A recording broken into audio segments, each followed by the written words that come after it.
saying, "Come now, therefore, and I will send you unto Pharaoh, that thou mayest bring forth my people, the children of Israel, out of Egypt."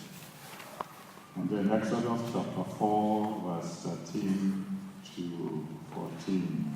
Exodus 4, 13 to 14. And the anger of the Lord was kindled against Moses. I pray that the anger of God will never be kindled against him. And he said, "It's not Aaron, the Levite." Oh, I'm reading verse 13.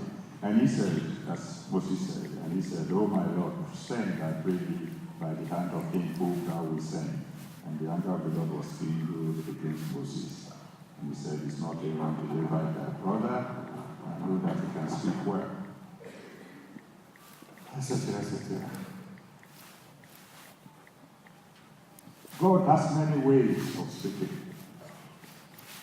I was going through our magazine, and I think I saw somebody writing something like that. Maybe I have spoken to you along that line before. But I want to tell you 7 different ways God could speak to you. That's not all, but just 7.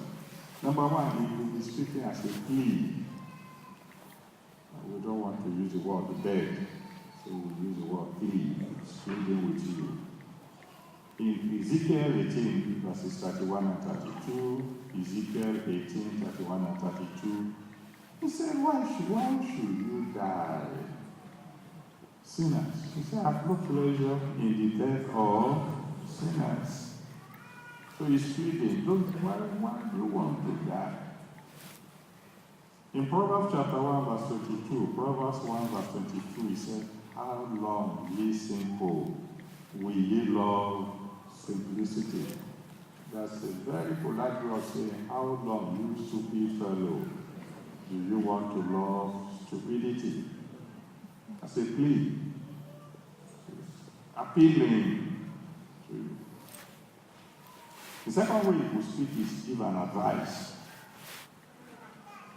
In Deuteronomy chapter 30, verses 19 and 20, Deuteronomy 30, verses 19 and 20, he said, "I'm placing before you life and death, blessing and curses." Then he gave an advice, he said, "Choose life, that you and your seed may live." That's an advice. In John 16, verse 24, John 16, verse 24, he gives another advice there. He said, "Ask till your joy be full." It's an advice. And the third way he can speak to you is to give you an invitation. An invitation. Isaiah chapter 1, verse 18. Isaiah 1, verse 18, he said, "Come now, let's reason together." An invitation. Let's reason together. So by the time we finish reasoning together, if your sin be as scarlet, they shall be as white as snow. If they be red like crimson, make it as white as wool. Let's talk. In Matthew 11, verse 20 to 30, Matthew 11, 20 to 30, he said, "Come to me, all ye that labor and are heavy laden, and I will give you rest." It's an invitation. The fourth way he could speak to you is an encouragement. He could speak to you to encourage you. Like in Isaiah chapter 1, verse 19. Isaiah 1, verse 19 says, "If you are willing and you are obedient, you will eat the good of the land." Encouraging you to be obedient. He said there's a reward that will be there. In Proverbs chapter 1, verse 23, Proverbs 1, verse 23, he said, "Turn you at my reproof, and I will pour out my spirit upon you." It's an encouragement. So listen, if you repent, you get something for it. And then the fifth way he could talk is a warning. Isaiah chapter 1 verse 20, for example, Isaiah 1 verse 27. If you refuse to listen to me, if you rebel against me, his sword will destroy you. And that's a warning.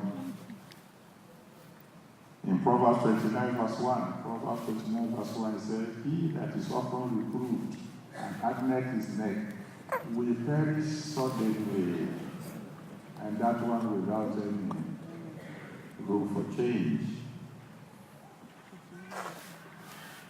So you go one. Be careful. Don't refuse my advice. If you do, this is what will follow.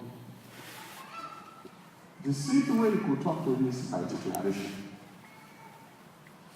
This time it's not advising, it's not inviting, it's not one is simply saying, this is what is going to happen now. Declaration. Proverbs chapter 1, from verse 24 to 31. Proverbs 1, 24 to 31. He said, I called you, you refuse. I stretched out my hand to you, you ignored my hand. He said, all right then. So you too will call and I will answer. So when your fear comes, and you now begin to say, God is there, I want to go pay attention. That's a declaration. I mean, you see this one in the story of Ephraim. You know the story of Ephraim very well. How he got the blessing that should have been given to his elder brother, and he prospered mightily. And when he prospered, he began to enjoy the wealth and ignored God. And again, God began to send to him, Ephraim, why are you doing this? I love you. You are my son. I prefer you even above your brother. Ephraim said, leave me alone. So finally, in Hosea chapter 4, verse 17, Hosea 4:17 said, Ephraim is joined to idols. Leave him alone. Don't talk to him anymore. But then he now said in Hosea 5, verse 9, Hosea 5, verse 9, he said, Ephraim shall be desolate in the day of judgment. It's a declaration. It's not, he said, no, there's no more room for maneuvering. This is what I'm going to do. And the seventh way, of course, is a command. Genesis chapter 1, verse 3. Genesis 1, verse 3 says, let there be light, and